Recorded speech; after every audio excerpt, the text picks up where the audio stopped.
Good evening, everyone. Welcome to the Wednesday night Spurs ramblings, which form our regular Wednesday night routine. You've got me as host again tonight, Craig. Joining me in the cheese room tonight to discuss all things Spurs, we've got my regular co-host to my right, Gibbo. Gibbo, one word to describe how you're feeling after that transfer window for you, please. Ecstatic. Excellent. I can't wait to talk about that some more. And we've also got bringing the average age of the cheese room down tonight considerably. We've got James. James, how's student life for you? Pretty good. Well, funnily enough, I popped out to the shops last night at about 10, bumped into my friends, didn't get home till about 5 in the morning, so I'm a bit tired. But hence the glasses. Yeah, you don't need to see how bad my eyes look right now. Brilliant. So what we're going to talk about tonight, we've obviously come on the back of an eventful transfer deadline day. The news of Antonio and his operation, sending him all the best from everyone in the cheese room. We'll get to talk about that. And breaking news, Paratici has just come out and done his groundbreaking interview to explain the transfer window and the strategy of the club. So we will get into that. I've spent the last 15 minutes trying to listen to that and glean as much information. So before we get into all of that, the normal housekeeping, please do click the like button if you're watching. Subscribe if you really like the channel. Really important. The more likes and the more subscribers we get, the better the channel will become in the longer term. So let's get into it then. So first things first, the transfer window. So in January, we saw 2 incomings. So we had Danjuma come in on a loan deal with an option to buy for 27 million. And Pedro Porro, or Zorro, came in on a loan with an obligation to buy for 45 million euros. 5 outgoings. Adam Hayton, we all know him. The young keeper's gone to Barnsley. Doherty, who's gone to Atletico Madrid. Harvey White to Derby. Spence to Rennes. Gil to Sevilla. So Gibbo, how do you rate that transfer window? Well, I quite like the look. I've not seen, obviously we didn't see a lot of him against Preston, but I quite liked what I did see of Danjuma. I think he'll be a decent addition to the squad. Like the fact that he was, on the front foot and tried to make things happen. Obviously he scored, which is always great on your debut. He's got a bit of pace about him. I think he could be a decent addition, and because of how the transfer came about, I don't think there's any great sort of anticipation for him. Nobody thinks he's going to be a world beater, and I think it'll be good. I think our bench has been thin, hasn't it, for attacking options. I know Lucas has been injured, but bringing him in, I think is good. And Richarlison struggled with injuries, so it's. We need a couple at least attacking options on the bench, and we haven't been able to have that all the time. And Porro, obviously, I've not seen loads of him, but it appears all the stats and the way people have gone on, people who've seen a lot more of him than me. He's going to be in a definite upgrade in that right wing back position, which is one of our main positions that needed upgrading. So the 2 players we've got in, I think, are decent signings, decent recruitment. The whole window, I would have liked to have seen a little bit more. Not loads, but I do think I would like to see.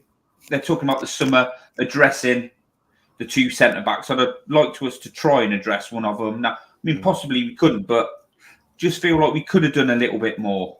But, it is what it is, and there's nothing you can do about it now. So you sort of got to get on with it, really, haven't you? Yeah, definitely. James, how was it for you? Was you disappointed? There's been a lot of chat about the lack of spend, if you like, because of the fact that they're both loan options. So the spend's been relatively low and people wanted more. What's your take on it? Well, with spend, in terms of transfers, they're always spread out, at least in the accounting sense. Steve could tell us more about this, but it's always spread out during the cost length of the contract. That's not necessarily the main focus. It's if we solve the areas in the squad we've identified that need strengthening, right? That's the issue. If there'd be some people who wouldn't be happy if we spent 2 million, but we signed, Roberto Carlos, Lionel Messi, and Cristiano Ronaldo all when they were 25, right? Being facetious, but you get my point. You feel like maybe we could have spent more in some areas. I think there were definitely guys we could have gone and got. Like I see Jorginho going to Arsenal, and maybe people don't rate him, but he's really You do good though, don't you, James? I rate Jorginho. I like Jorginho. Yeah. For 12 million, I don't know. Maybe he would have been worth 10 million. You know, like he gives us something completely different in midfield. As long as you don't give him like a 10-year contract, as long as it's like an 18-month contract, I don't really see the risk associated with it. It's little punts like that I feel like we could have gone for. But I think Porro, you know, eventually we got there. The 40 million it's going to cost. That was finally us actually going out and spending the money on the right guy, I think. So I'm happy with that. But, you know, could have done more, I think. Yeah, and for you, James, if you say we could have done more, what would have been the more for you? Would it have been that midfielder, or are you with Gibbo and a centre half? A midfielder, a centre back, either or. Like, I mean, we wanted Hincapie, but they wanted 80 million for him. But then you see there's rumours that Skriniar could have gone for 20, and you think, you know, did we throw our hat in the ring at all? Did we? And, you know, didn't want to come. It's one of those things. You feel like, had we got another player who was definitely available, right, and then the other targets we wanted for centre-back long-term were unavailable, then that's fine. But it kind of feels as if we had one target at centre-back, the fee was astronomical, and then we just said, okay, we won't get a centre-back in. That's kind of how it feels a little bit, doesn't it? But like with the centre, with where we're heading now, or where we all want to head, a lot of centre backs we want to go for. You look at the money Chelsea are throwing around. I'm not saying that's right, but that's just going to hike the prices up of loads of players now, isn't it? Do you know what I mean? People are going to be looking at that kid they signed from Shakhtar and the kid they signed from Benfica, and those sort of like figures, they're going to be where that's going to be a base for someone else to go off. Well, he's better than him, you know, like, and so we go for these players, and they are going to be like that amount of money, aren't they? I mean, what was Romero? What was Romero when we bought him? 42, yeah. Like so you got, you know, anybody you're looking at that standard is going to be that or more now, aren't they? Because prices go up, they don't come down. Yeah, but I mean, so we've got to start throwing money around like that if we want those players, unless our recruitment gets smarter, which obviously is a different. Can we hire Brighton's recruitment team? They seemingly always get it right. And management recruitment team as well for that. Yeah, they've just got everything right, haven't they, Brighton at the moment? In terms of you made the point about our recruitment needs to be better, Gibbo, or we need to get the recruitment right. Do you know? I think my listening to the Paratici interview, and we'll get onto that. He made it very clear in that interview for me that Porro was our number one signing, number one target. Yeah. He even went as far to say we tried to get him in the summer, couldn't get him in, so they've continued to track him, and the opportunity came around this time. He did go to great lengths as well to point out his thanks to Levy for getting the deal over the line as well, which is quite interesting.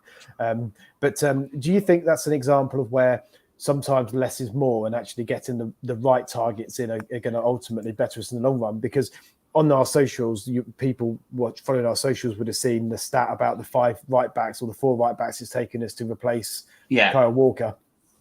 Yeah. I mean, we made a right balls up of that, haven't we? You know, replacing Kyle Walker.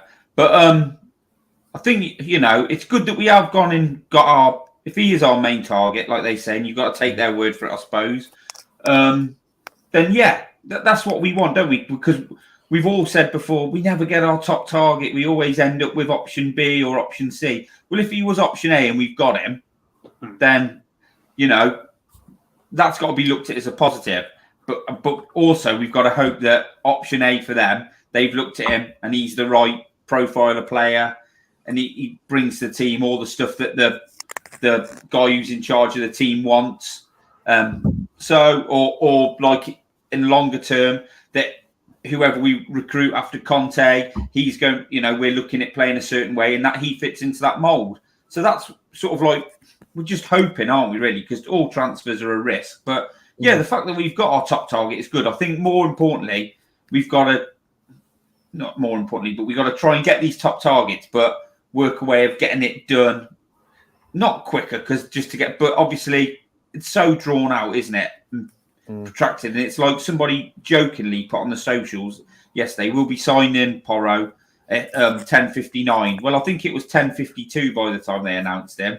And I thought, you thought it's just dragged on. And I think partly on this one, it's more to do with Sporting, isn't it, than us? If you're honest, I think it was all happening. Then But I think for me, it was that he was definitely they wanted him to play in that cup final game. Understandably, to a certain extent, he was so important to everything they could done, and they wanted to get the replacement confirmed, which didn't happen until late on transfer deadline day.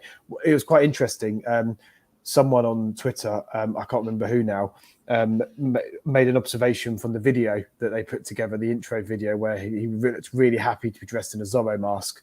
But the date on some of the video content was Thursday, which was alluding to the fact that the video was done on Thursday. So we must have known or been highly confident that the transfer was going to go through as early as Thursday. I think these things, and I think that if there is truth in that, and you never know, it's all conjecture, but the Saturday final thing, I think, is definitely played a part in this transfer. James, to put you on the spot, what's your knowledge in terms of stats on Zorro? To call him that. I know there's been a question from Kerry in the chat, so I wonder if you could do your magic as we continue to chat, maybe, and we can come back to that. While James does that, Gibbo, I'm just interested in your thoughts on the Doherty transfer. Obviously, Doherty was, we thought he was going out on loan, and then the club announced, rather surprisingly, that they mutually agreed the termination of his contract. What was your take? Yeah. Well, I was quite happy that he was the right back that went. I know a lot of people will disagree, but I've never really rated him since he turned up. I was expecting a lot more. I think he did have a little upturn in fortune, but and then he got that injury, but he couldn't have really got any worse than he sort of had been at Spurs. And yet the injury, and he came back. He's just, for me, some of the nothing. He's not great defending. He's not great offensively. Just sort of like, and people then say, well, his strength is sort of like running beyond and getting into the box. But I think what has he scored? 4 goals. So I wasn't that bothered that he was going, to be honest. And I think if you ever have to drop into a back four, I think Emerson is a better right back than he would be. And then obviously it looks from the face of it that Spurs messed up with all their sort of like loans and couldn't get him out on loan, so they had to terminate his contract, which I think they'd have probably tried to sell him at the end of the season, but probably missed out on a couple of million, didn't we? Just a little bit farcical. Like I said, if you look at it, we don't know what behind the scenes, but it just all looks a bit of a cluster. I'll give you my take in a minute. James, what's your take on that, mate? Well, I'll let James have his take first. Yeah.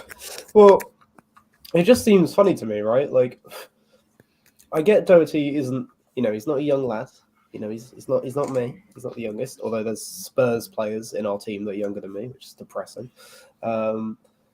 Like, you feel like we could have got a fee for him, right? Or something. Surely we would have had to have known this rule was in place. Or, we could have had... Because surely if the deal with Sporting is it's a loan for 6 months, then it's an obligation to buy. That fee's going to be spread out anyway.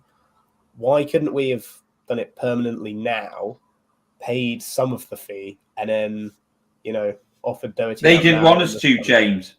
I don't think they wanted us to, mate. I think I read that they wanted to do it that way, so it showed up on a later financial report, something along. Yes, I haven't got a clue about that sort of thing, but that's what I read. It's that sort of thing's very funny. But you think, I don't know, if no one wanted Doherty and we just thought, screw it, we want Porro over the line, then in a way I don't hate that we terminated his contract, because on the one hand, it meant we actually got Porro through the door. We got the deal we wanted to do done, which is good.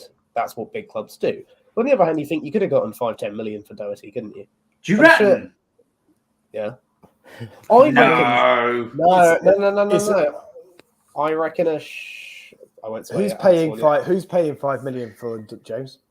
Oh, someone desperate in a relegation scrap. I reckon they would.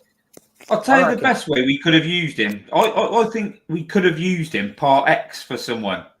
Really, if you were looking for somebody from, maybe someone lower down the league, you could have used him par exchange, couldn't you?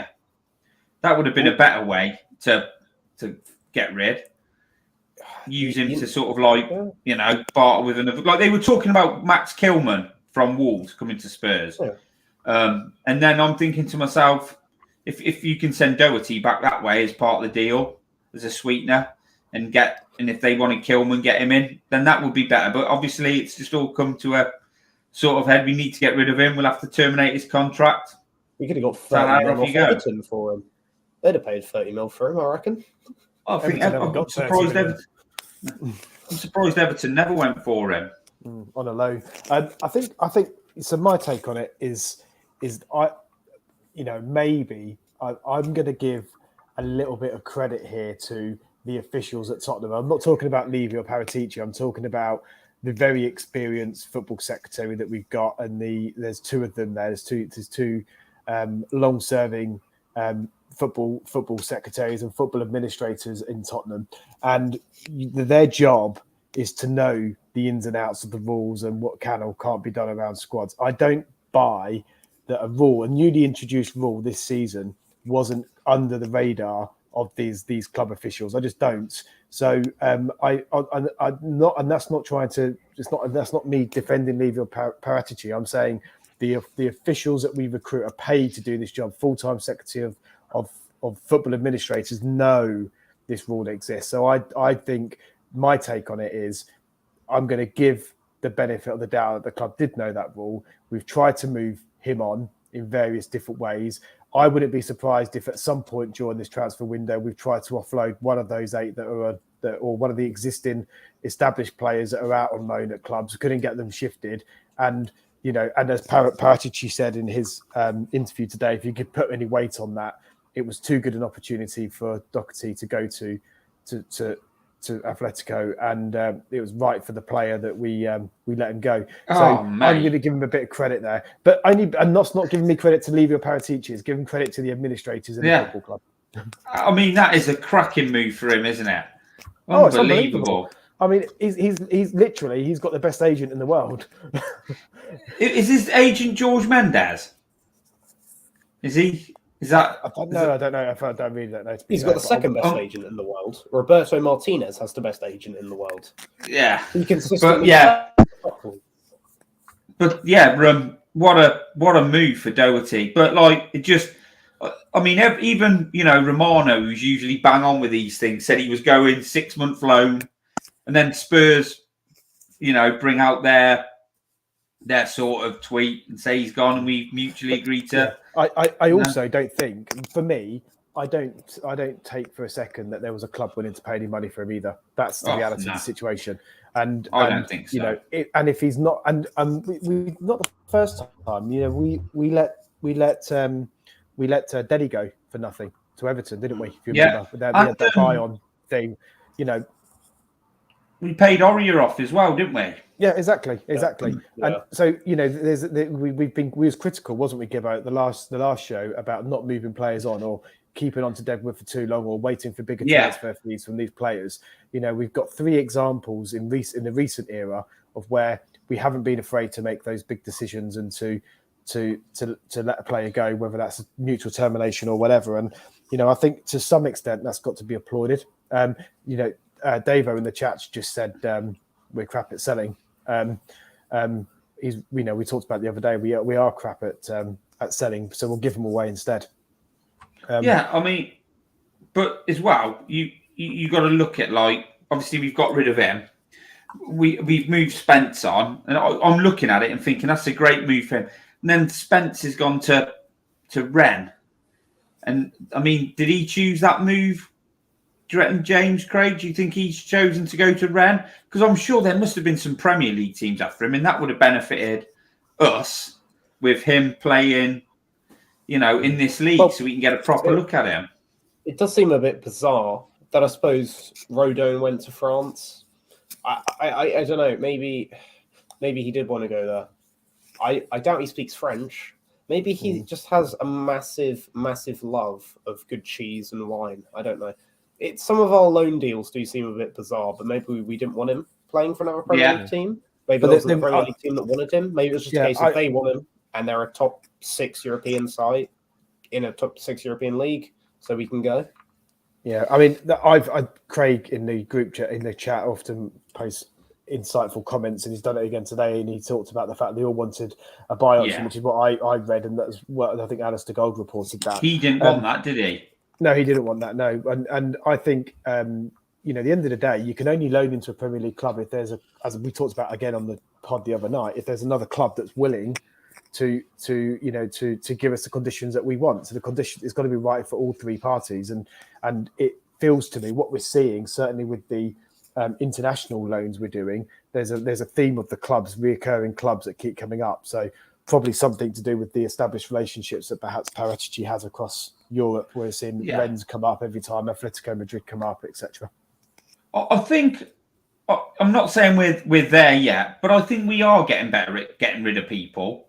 We've not perfected it yet. We're not brilliant at it, but I think we are getting better. We've managed to move on. It's the tough ones are like this Ndombele and Lachauso, like loans for them, because they're going to have to go there and light it up, aren't they, really, to get the money that you expect that Levy and Paratici, well, especially Levy, will want for them. So, it's just, we are getting better. I think we are getting better at it. And the measure will be, Gibbo, is what we do in the summer when we have, we've pretty much got 11 players out on loans one way or the other. I know 5 or 6 of them would you class as young players.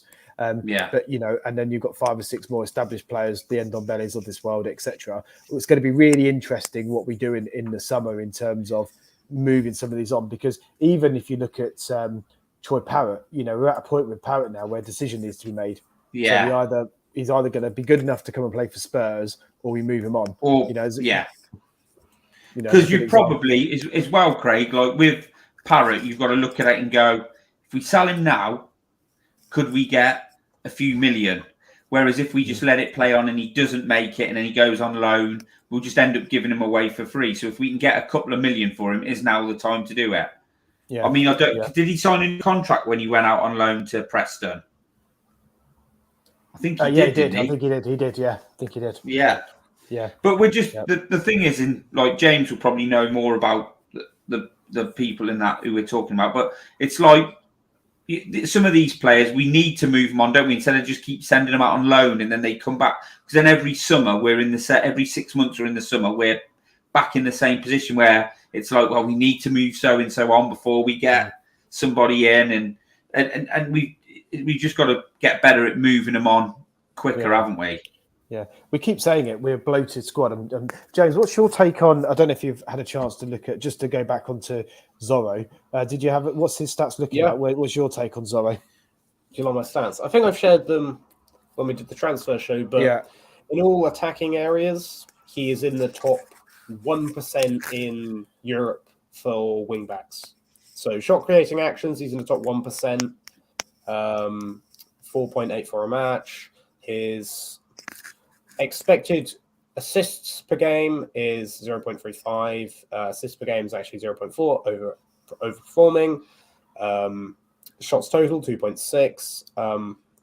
I can get up the stats for someone like Emerson, but from what I recall, Emerson's are way, way inferior. He is a league ahead in attacking statistics than anything we have at the moment. Dribbles complete 1.5 a game, touches in the attacking penalty area 3.58. Again, getting in those aggressive areas to try and he takes players on, right? He's getting in those attacking positions and he's trying to get shots away. His only real weakness in his game is he's not tackling very often or blocking very often. But again, it's hard to say how much of that is just his play style, in the sense that Sporting have a lot of the ball. It's hard to say. And I'm sure Conte will be able to improve his defensive game a bit, right? And he will have Romero behind him. So I'm not so worried about that, but he doesn't seem anywhere near as error-prone. One thing I will say about stats is Serge Aurier, a couple seasons ago, looked really, really good that season statistically. As we all know, he would have these, brain farts. He'd have moments where he was completely cocked up. So, he was good for 80 minutes. But for 10 minutes, he gave the ball away 10 times. And they had 10 shots. Same with Kieran Trippier. He used to do the same thing. I remember when we played Barcelona at Wembley, and Kieran Trippier was just horrific every time he was pressed, and Barcelona scored 2 goals off it. So he doesn't seem like he makes those errors, but maybe that's just he takes free kicks, doesn't he, James? Is he like does he take corners and free kicks and stuff for? Well, obviously, did he for Sporting?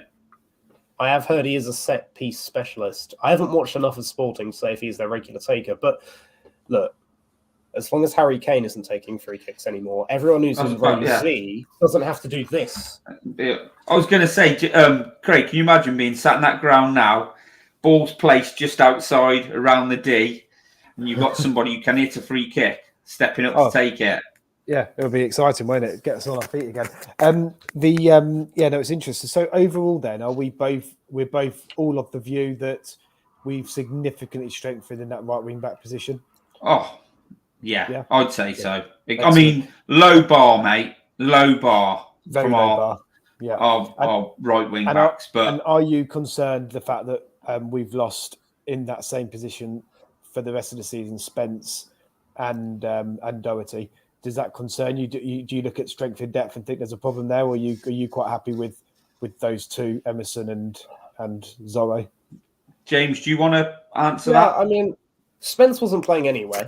I don't know if he ran over Conte's cat or something, but Conte just didn't like him. So that, that's not really a loss, is it?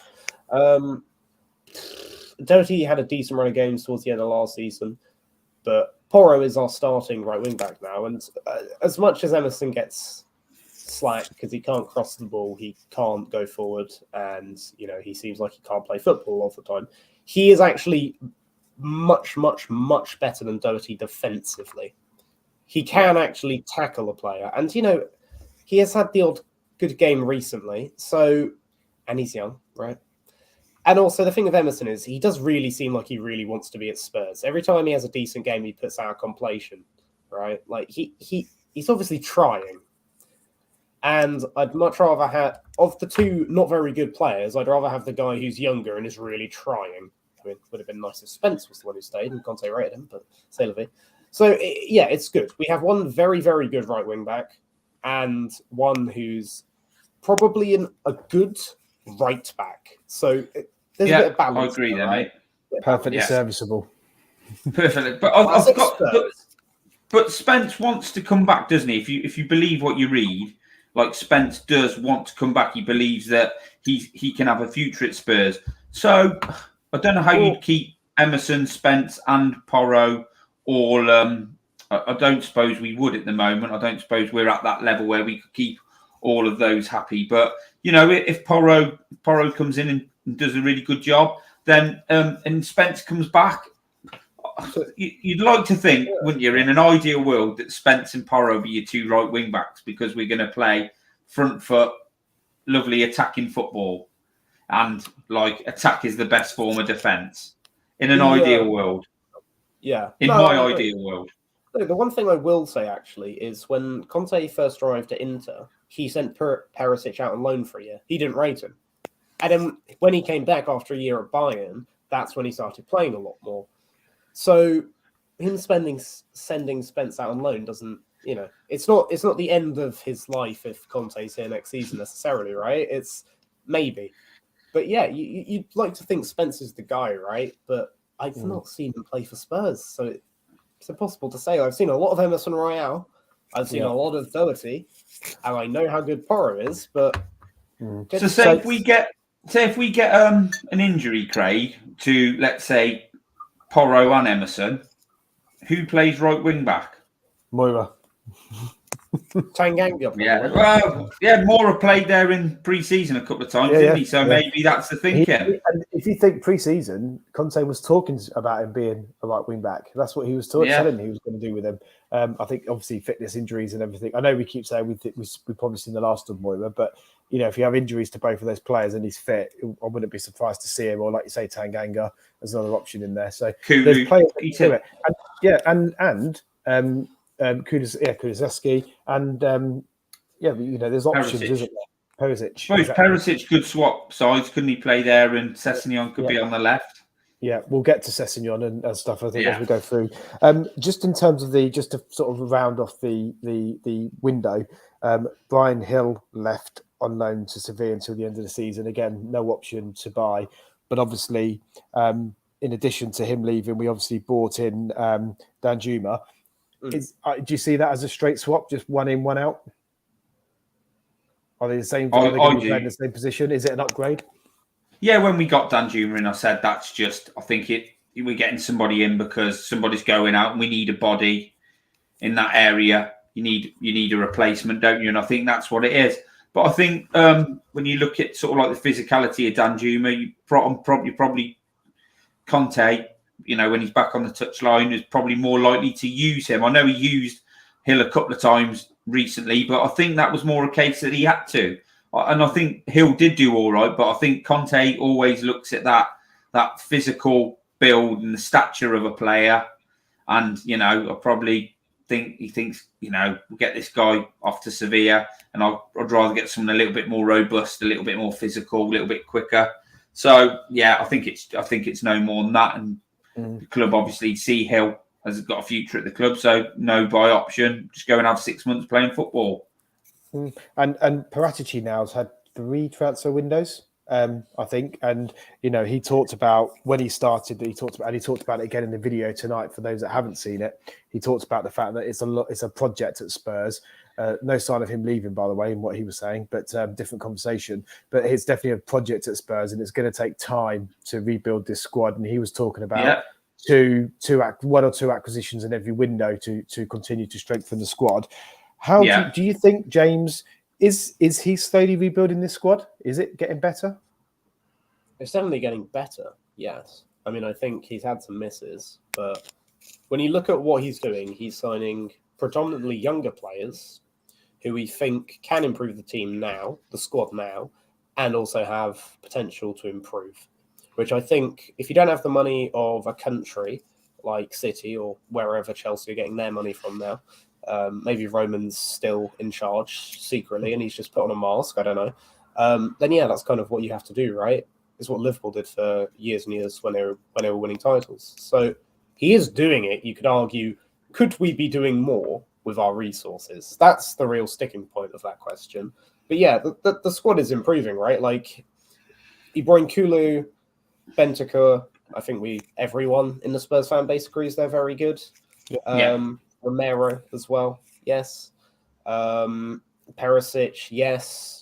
Richarlison, jury's a bit out, but I think we all know he's a good player. This window, Porro, obviously.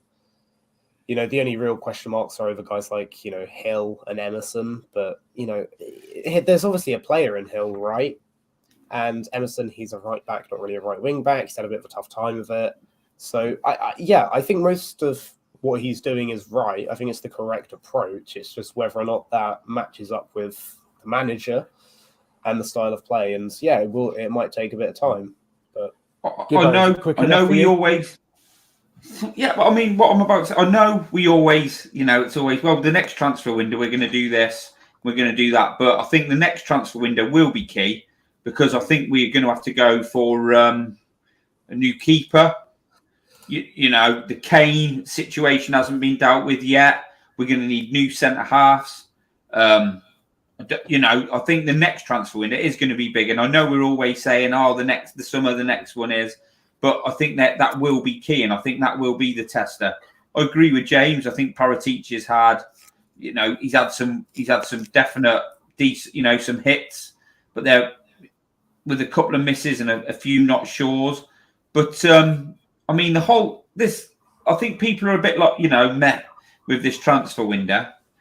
But because can you expect the board though to? And I don't want to stick up for them, but I'm just talking. Other people said this. If you don't know that the coach is going to hang around, why would you go and buy him 3 or 4 players? Because you will end up just buying club signings, wouldn't you? If you go out there and just spend the money on players that he doesn't really want, but you think for the next guy who comes in or for the future, they'll just be club signings like Spence. You don't get played. So it's just it's a funny situation, isn't it? Because if we'd have just signed these 2 guys and Conte would have committed to the club, it would have been looked on completely different, I think, than it is with the current situation we're in. Yeah. So, it's the same old thing, isn't it? It's like we just don't know. We're not 100% sure where we're going or what's happening, or is it a good window, or is it we just sort of like holding back because we don't know? Yeah, I think my take on this window, for what it's worth, to add to the debate, is I'm not sure. We talked about this in the show. I didn't expect us to bring any more players in. I know we joked about Madison and whatever, but we always knew that it was never going to happen. And the key thing for me is we've come out in that window and we have bought our top target in terms of that right wing back position, and we've waited. We obviously was going for him in the summer, wasn't able to do it. We've managed to get it done now, and that's really positive. It would have been great to see 3 or 4 other players come in, a creative midfielder, a centre back, a left centre back, etc. No, we didn't. It was all Gibbo. That was all Gibbo. It would have been great, but the reality is, for the summer. Yeah, it was one for the summer. Yeah, exactly. I think it was. We did okay, and I guess we did what we needed.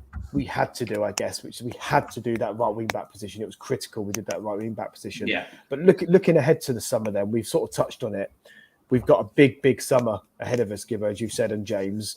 Not only the fact that you've talked about, I think we all agree. Well, definitely we need a goalkeeper.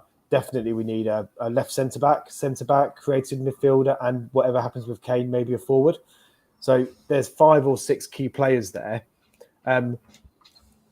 Where do we go with that window? How do you see that next window panning out? It's a tricky one. Depends if Conte's still manager. Right? Let's just assume, for argument's sake, he is. Let's assume he is. Well, we know we need 2 centre-backs. We know we probably need a goalkeeper because Lloris is, he's getting on a bit, right? He's ready to retire and live somewhere in the south of France and drink wine, eat olives and all that nice stuff. I'd take that. I wouldn't mind that. So we need a new goalkeeper. We need 2 new centre-backs. Probably need a midfielder. We need to resolve the Kane situation if he's going to leave on a free in a year's time. We need to deal with that. We need to deal with Son because he's getting on as well. Do we sell Son and maybe look to replace, or do we keep him until he goes and then we have to sign another guy? Maybe Richarlison's a long-term Son replacement. But then, we have 2 of our best players leaving. We need to have to replace our long-standing goalkeeper, who's been an excellent servant to the club, and we probably need 2 centre-backs. So, and a midfielder. That's tricky for anyone, aside from maybe if you're owned by a country. So what do you prioritise there? I mean, in an ideal world... sorry. Well, yeah, Liverpool sold Mane, though, when he turned 30, didn't they? So you need to know when it's I don't think he... Had he turned 30, James? Yes, he's 31. Is he? I didn't realise that. His age got changed because Korea changed the way in which they measure age. But yeah, side point. At some point, it's better to sell a guy before he declines, right before they decline. I'm just saying, I'd rather get 35 million for Son in the summer and actually use the money to sign someone else who's going to be the next Son than wait until he goes a bit crap, like we did with Eriksen. Could have sold Eriksen for nearly 80 million at one point. We ended up selling him for 17. It does happen.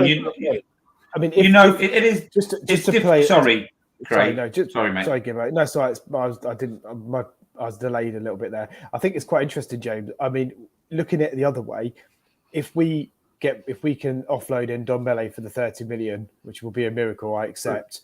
Lo Celso for another 20 million, Rodon 18 million, 20 million, Reggie 20 million. There's 100 million there on top of our coffers. We don't. I'm not saying that's enough to fill the positions we've just talked about, but it's a big way of going towards doing so, isn't it? Yeah, I know that's a big if all of that, by the way. But we spent 40 million on a right back, though, right wing back, right? We're going to have to sign 2 centre backs, one of which is going to cost it, both of which I think will likely have to cost in excess of 45 million. A goalkeeper, which won't cost that much, and we're going to have to bring in someone in the front line. Because we're going to have to deal with the Kane situation in some way. If in a miracle he decides he wants to stay at Spurs, because I guess he just loves pain or something. Fair enough. But we are going to have to plan for Son, at some point leaving. I mean, I think Kane can go on for another 5 or 6 years as a top striker, if I'm honest. But we are going to have to plan for Son leaving at some point. And, you know, like, if you can get the money, maybe you take it and you go get the next guy who's going to be as good as Son. You identify that, right? And then you put the money towards that. You put the money from those other guys, like Ndombele, who I won't talk about again, and how he ruined my 19th birthday, into the centre backs, and then whatever money we have left, we put into another top class midfielder, right? It's just one of those things because we've got Destiny coming back. But again, Perisic isn't a young guy. We're going to have to get another left wing back because Sessegnon's terrible. So we're going to have to get another left wing back at some point in the next, 18 months sort of thing. We're going to have to get 2 centre backs, a goalkeeper, maybe even 2 goalkeepers because Forster and Lloris are both getting on, a midfielder. There's a lot to do. So maybe you take the hit on one of the big players to fund the rest, is all I'm saying. What's your take, Gibbo? Well, just on the Son thing, I don't think we will. I don't think we are going to sign Son. And like the mod drummer's put in here, look, genuine, Son brings too much. He does. What he's saying here is correct. But at some point, not with Son, and completely forget about his form this year. Sometimes when you get good offers for players, what top clubs have done in the past, and people who run their club well, and I know it's a long time ago, but like Ferguson, they knew when to get rid of players. They got offered the right amount. They got rid of that player. They brought in the next player to take over, and they moved on. And I'm not saying that's what we're going to do or that's what we should do, but sometimes you do have to do that. Like at one point, we got offered. How much did we get offered for like Dele Alli and Eric Dier? And I think at the time, there was a chance that Pochettino probably would have moved them on and reinvested in the squad and freshened it up. But we didn't do that. And as a fan base, if we'd have done that back then, we might have been a bit like, well, what are we selling these for? They're our best players, because we're not used to doing that, are we? We're not used to, sort of saying, right, we've hit it, we've had his peak now time to move him on. And because our recruitment's not great or not being seen to be as good, we don't bring that next one through the conveyor belt. But, at some point, we, like James said, we are going to have to look for contingencies for Son and Kane. Well, it won't be next window, I wouldn't have thought, but we definitely got to sort the goalkeeper out because Hugo, like James said, has been a fantastic servant to our club, but there's just there's more mistakes creeping in. He's always had a mistake, but a little bit more now, and he's just getting older, and you've got to look for that. You've got to look for that sort of like contingency to him. So we've got to do that. There's talk of 2 new centre backs, and I think you've got at least one. We've got to bring at least one in. And I would like to see a more creative midfielder, but that depends what the coach wants as well, doesn't it? Because we could all say Maddison, we'd all love Maddison, and there'd be certain coaches who would, if they got offered Maddison, they'd take him. But does Conte want Maddison? Is he going to have to change his system if he gets to Maddison? Where would he play him? What would he do? So I think the most pressing things are the goalkeeper and I think the defence. Because I think the way Spurs play, and I think Caller's brought this up before, our defenders make mistakes because they are constantly under pressure because we let teams come at us, don't we? And we sort of try to hit them on the break. Now, I think the only way to stop the defenders, making mistakes is probably by better defenders. If we're going to play that way, you need to have top defenders because I think Conte's game is you need to be immaculate at the back and clinical up top. And when we did that, like we did it at the back end of last season, win-win chicken dinner, innit? Brilliant. You're flying. But when we're conceding goals and so those players who used to make mistakes, same mistakes under Jose, same mistakes under Nuno, when they start doing it again, you just, Conte's football doesn't legislate for that. In his mind, he'll be thinking, it's not my system.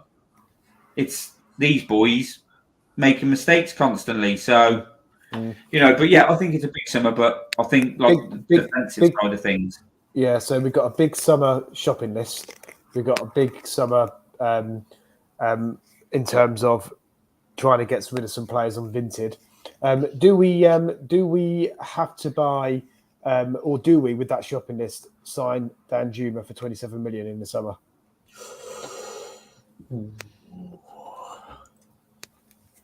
Well, I don't think they will. Oh, I say that I don't think they will. I've just got a feeling they won't. But if he tears it up, then 27 mil it is a lot of money, but it's not a lot of money in the footballing world, is it? We paid 50 for Richarlison, who's the same age, so yeah, maybe. Yeah, I mean, he's already got half of Richarlison's goal return, hasn't he? So here's the thing, like we're talking, if Kane doesn't sign a new contract, he goes on a free. So do we sell him? If he won't sign a new contract, he says no. Do we sell him? Because if we sell him, we've got to replace him. None of this, look, Richarlison's his replacement. He plays number 9 for Brazil. Richarlison's not nowhere near the quality of him. So if Kane goes, to get somebody, you are going to have to get a real top centre forward. I mean, how much did Liverpool pay for Darwin Núñez? 67 plus. Yeah, so we're looking at somebody decent, and I know Núñez has struggled. I mean, I think there's I think he'll end up being decent in the end. I do. People will laugh at that, but he's got something about him. He's just very raw. But if we want a top quality player to come in and play up top for us, we're looking at 70 million plus. So and that is a big chunk of money, isn't it? And we're not going to get that for Kane, are we? With a year left on his contract. Don't know. That's up for debate, that one, I think. So how much do you think? So Kane turns around and says, "I'm not signing a new contract." It depends. I think if he's not going to sign a new contract, I've thought about this long and hard, because it always sticks to me what Levy said in the documentary, the Amazon doc, about Emerson. And he said, I don't know if you remember, I'm paraphrasing, something on the lines of, a club like ours can't afford to lose these big players on frees. It's not a good look. So I've got no doubt that if he's refusing to sign a new contract, he probably does try and sell him in the summer. And the only club that's going to buy the money, or a club that potentially will want him, is Man United. And Man United will pay, I think, 70 million for him with a year left on his contract. But like Kerry says, Kerry's bang on here. If we sell Kane, you need somebody to replace him up front, and you do need a number 10, don't you? In my opinion, because Kane does both jobs so well, you need 2 players. You need a striker. Yeah, I know. I agree. I agree. Kane's irreplaceable. He's irreplaceable. Yeah. Does anybody think that Richarlison is the man to replace Kane? He's the man to replace Son. You don't. Yeah. So you don't think he's the future number 9? Say if Kane were to go. Well, no. When he plays for Brazil, he has Neymar behind him, right? Yeah. So, I mean, I don't rate Neymar that highly as everyone else, by the way. Hot take. Overrated. But this is another. No. But yeah, that's what I mean. Yeah, we need competent wing backs. No. But no, if when Kane does move on, we're gonna have to sign a top striker and a top creative midfielder, right? It's gonna take 2 players to fill his void. James, you just said when. Are you certain he'll go then? Not this window. It depends. I think if Conte is going to be here beyond this summer, I think Kane. I'd bet a tenner on Kane staying. That's what I'll say. So we've got here in the chat, JP, Richarlison is the future number 9. Gov has said Richarlison can be the Kane replacement. And Phil has said Richarlison isn't replacing either Kane or Son, not good enough out wide and not good enough as the front man. And I was never a big fan of Richarlison. I think there's more to come from him at Spurs. I think he's had a bit of a rough time of it. But I don't think he's a top, where we want to go, striker. So I know you're hosting, Craig, but I'll just ask you a question. And James, Kane goes, you've got a set amount of money. Who would you buy to replace him? Would you stick with Richarlison?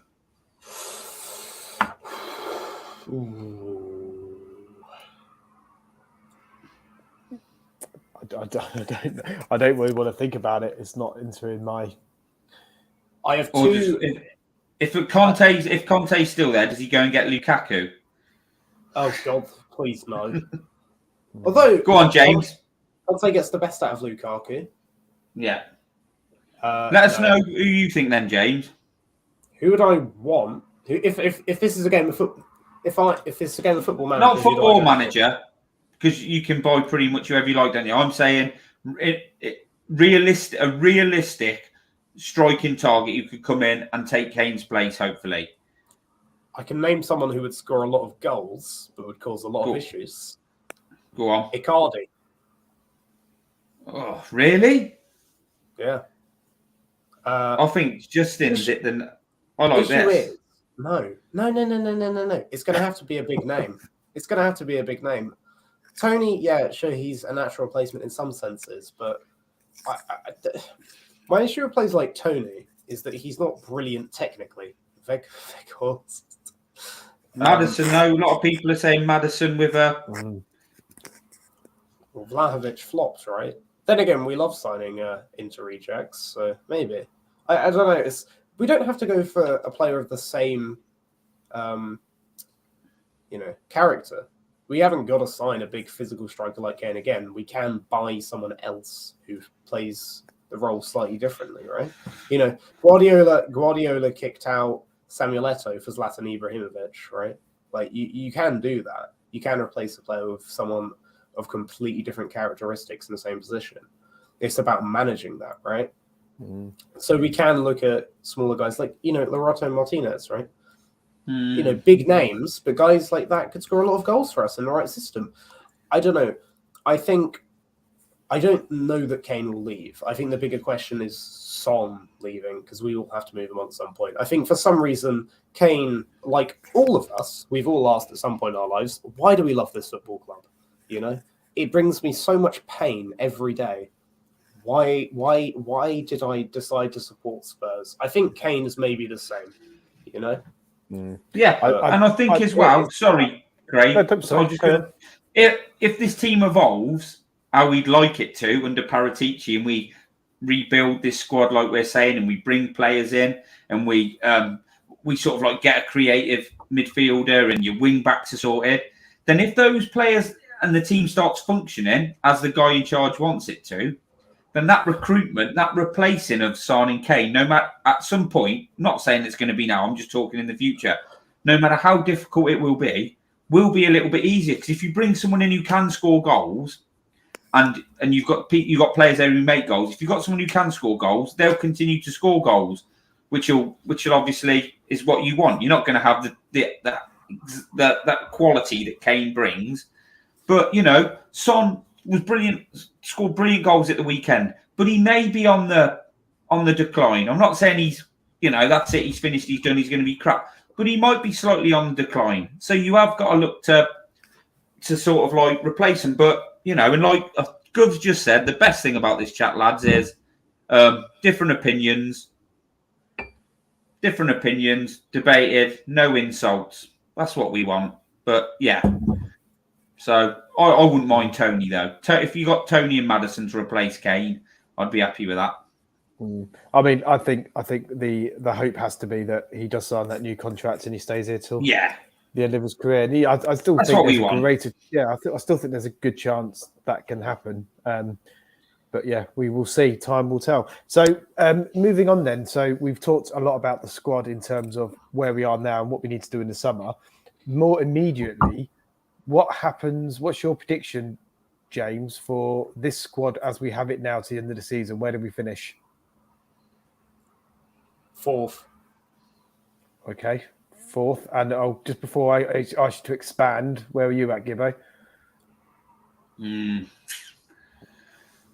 I don't think we'll finish in the top 4. And I don't mean that in a really negative way. I just think other teams have got a lot of stuff, like Man United have got momentum now.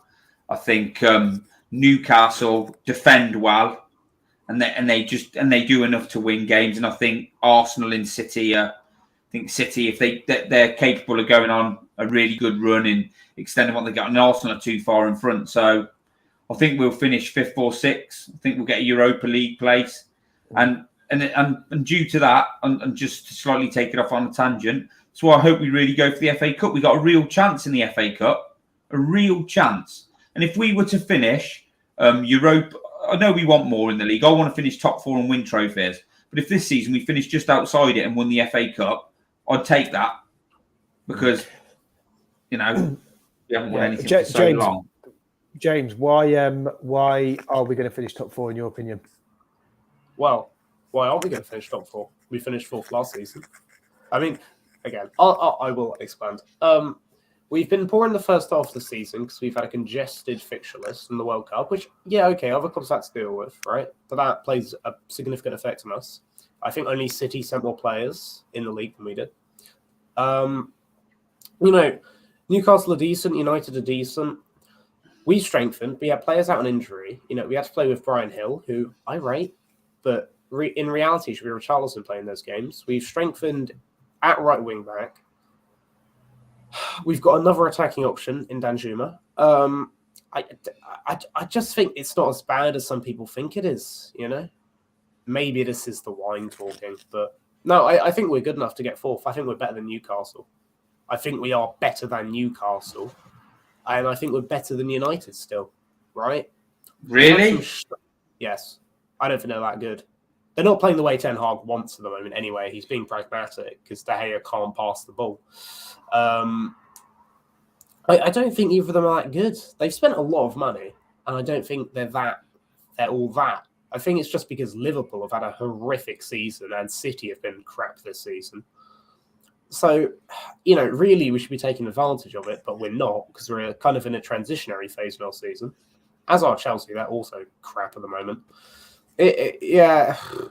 No, I think all the 5th, 6th to 4th and 3rd will be very close. It could be, I don't think there'll be more than 5 or 6 points in it. That's the thing. It's hard to call these things, right? It's like predicting the FA Cup at this point. It's really difficult. It's going to be close. So we might finish 6th or 4th, but it will be within 5 or 6 points. Those positions. So I'm going to be optimistic and say 4th. What about you, Craig? Because obviously you asked a question, mate. What do you think? I think I've got a similar view to James in a way, in that we've had a torrid first half of the season in terms of our injuries and Richarlison being out, Son being off form, obviously Bentancur being out for a bit from the World Cup. The things that happened before, we had a really bad first half to the season. I just think that with all these players fit, plus the new additions we've got really strengthening in that right wing back position, there is a chance, and we've got a good run of fixtures coming up, by the way. We've got a really good run of fixtures coming up that we could have a really solid February, March, April, get that momentum in the same way we did last year. And who knows? I still think, a bit like James, I think Newcastle will drop points. I think United are the one that scares me more than anyone because they have really seemed to be turning it on. They've won again tonight, I see. They've won tonight, haven't they, again? Or winning tonight. But I do think there's a chance we can finish top 4, but we need to get our act together. Shit together. Yeah, because for me, I said before the World Cup that the style of football Spurs were playing and how we were getting our points was unsustainable. And then we hit a little bit of poor form before the World Cup. We come back and weren't great. Sounds like they've gone back to basics. We've had 2 1-0 wins. We had a 1-0 win at home to Fulham, didn't we? And then we beat Preston 3-0. The goal against Fulham, absolute bit of quality by Kane. To get us up and running against Preston was an absolutely brilliant goal by Son. I just worry that we don't play. The other teams try to win more, and we try not to lose. And if that continues, the other teams will finish above us.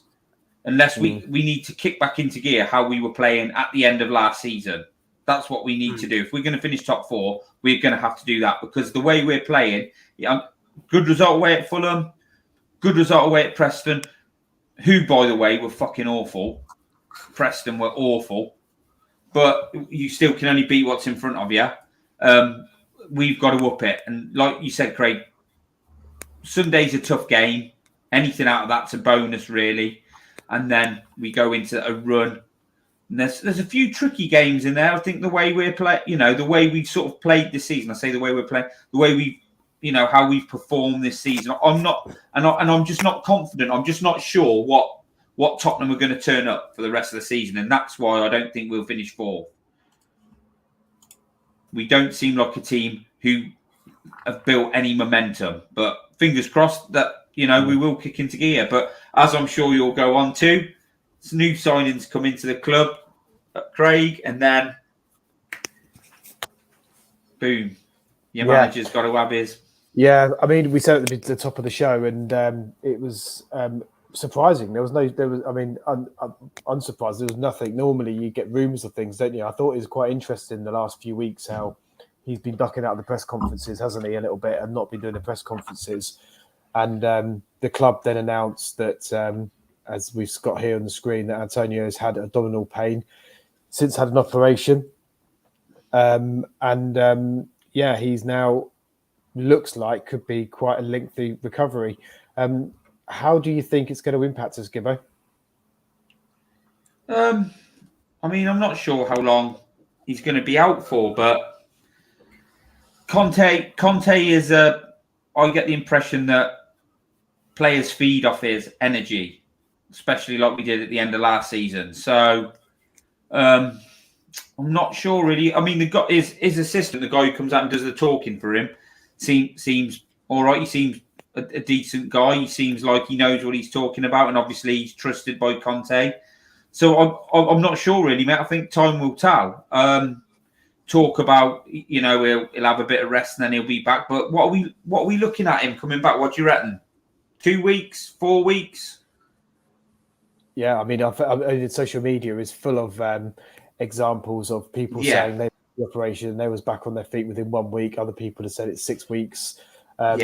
Conte isn't the sort, is he? I don't think to sit on his arse and not do anything. He'll be itching to get back on the training pitch, which his Instagram message to the fans sort of said. James, what's your take on it?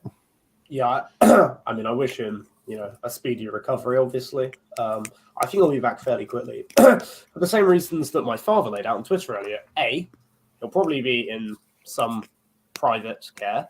AKA, he'll get very, very good treatment. Don't take that as a political message, anyone.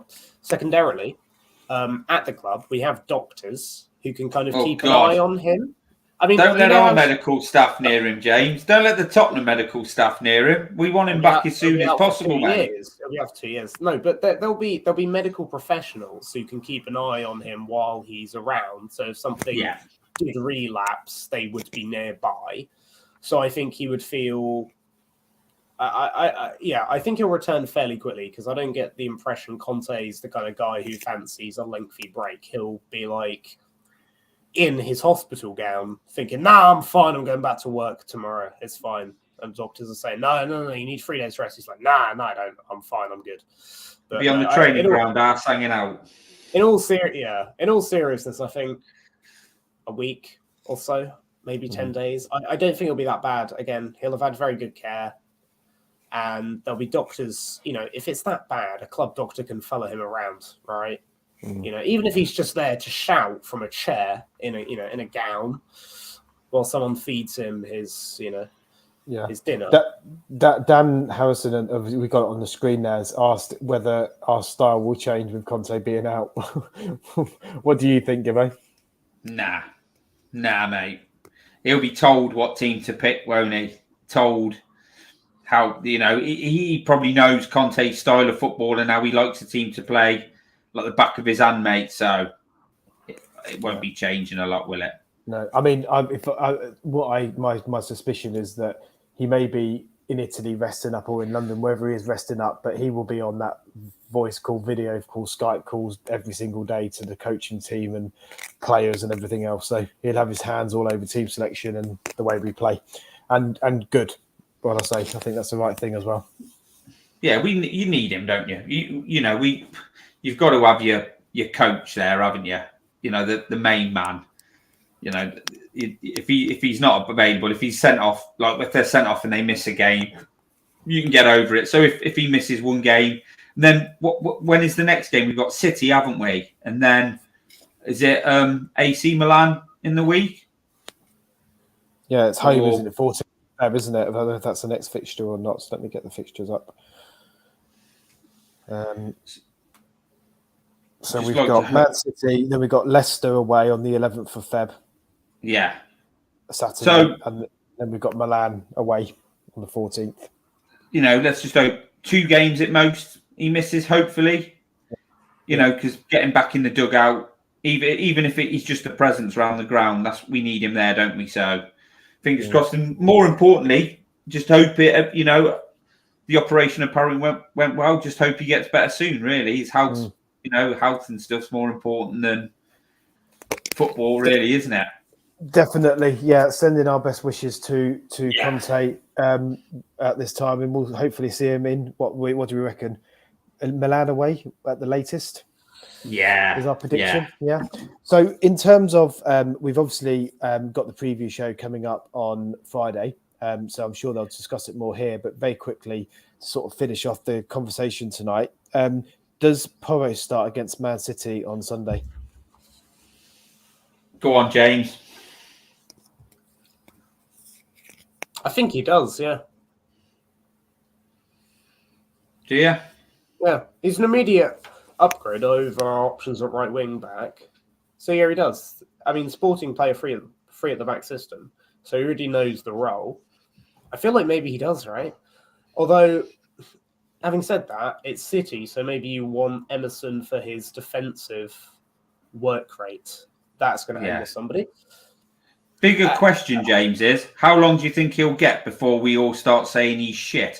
Like, didn't Kulusevski get about 10 minutes and everybody was calling him a cart horse and saying he was really slow? Well, this is the thing I want to say, right? He's come from Portugal, right? He's a young guy.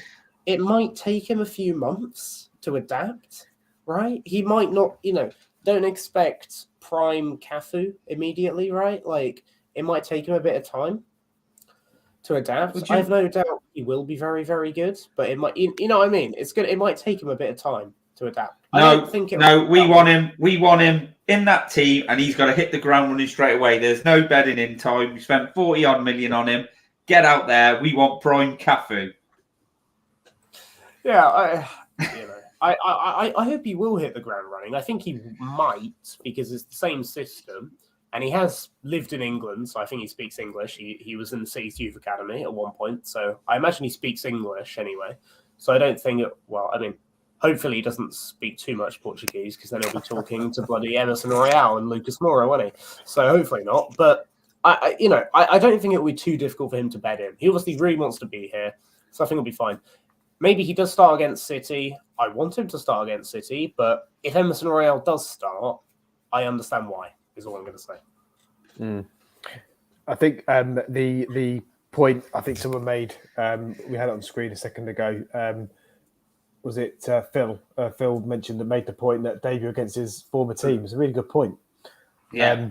I forgot about that fact actually. It is his former team, so it will be interesting. For me, I don't think he starts. I think he starts. I'd love him to start. But I don't think he will. I think Emerson starts. Yeah, I completely agree with that. And he comes off the bench for 10 minutes or so, and we start saying this bloke's crap.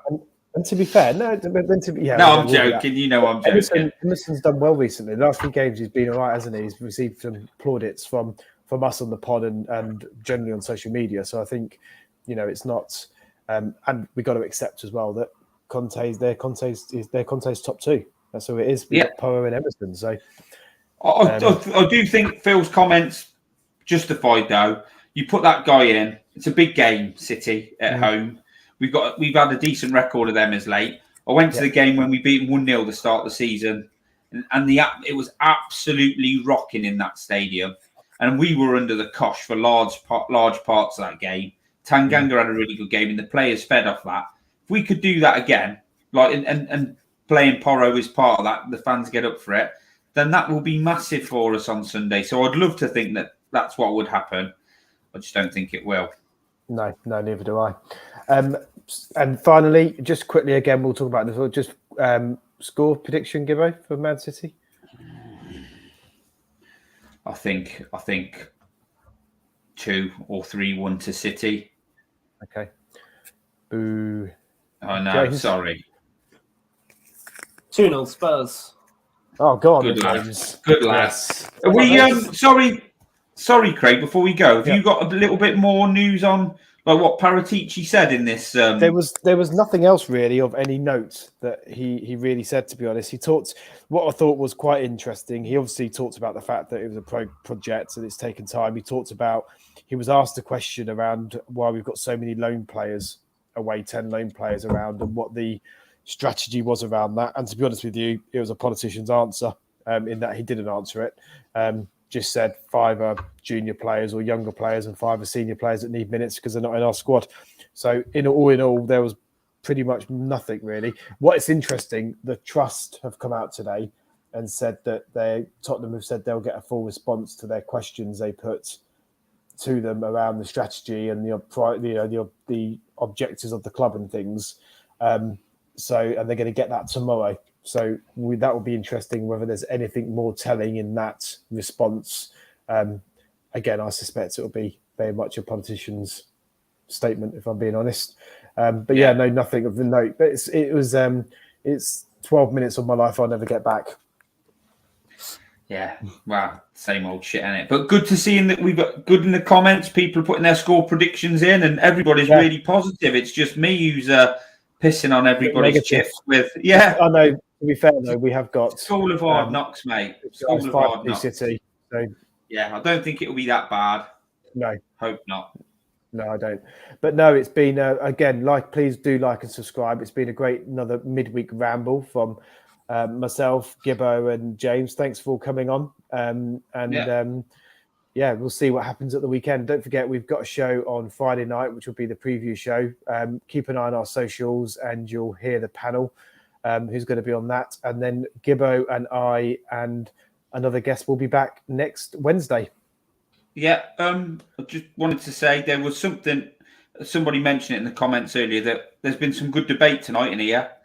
People with different views, and we've all just got on with it. No vile comments back to each other. It's how it should be. This is what we want. This is what we encourage. So thanks everybody who's been involved in the comments and, been respectful to everybody else. Brilliant. That's what we're after. Yeah, definitely. It's been a great show, great debate from you guys listening. And final thing for me is up the Spurs. Come on, you Spurs. Come on, you Spurs.